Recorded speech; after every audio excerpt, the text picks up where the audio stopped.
هذه السيدة إيفنكا سيولكوفسكي كندية لكن لديها جذور أوكرانية.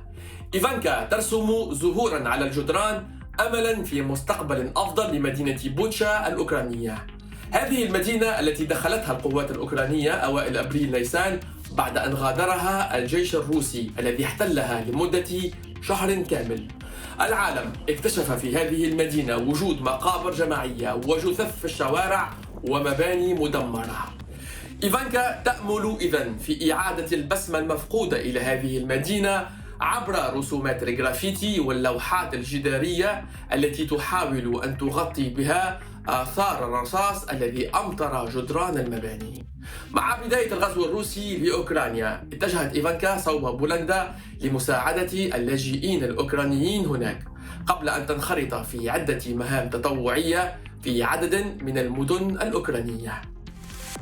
I met a man named Sasha who lost his son and his home. He lost his home due to a bombing. He lost his son. His son was defending Butcha. He was sharing this and he said, "There's just no joy for me anymore in this town.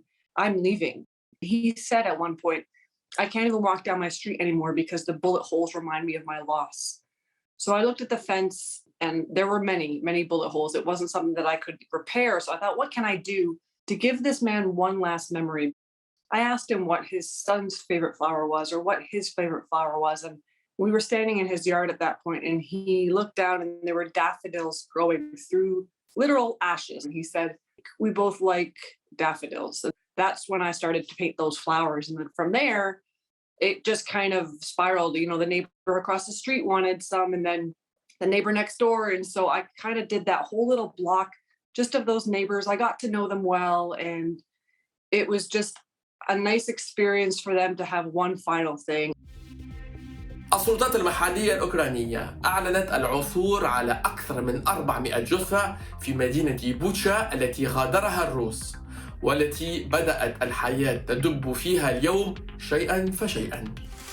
When I arrived, I was expecting full-on atrocities, which I did see. You know, there was that one street, Yadlinska Street, that had most of the occupation on it. That's where the tanks were parked. That's where like most of the things were bombed there. But even there, I went to see some of those homes and the fences have been repaired, painted, the houses have been painted, the roofs replaced. Anything that wasn't completely burnt to the ground has, with volunteer assistance, has been almost replaced fully.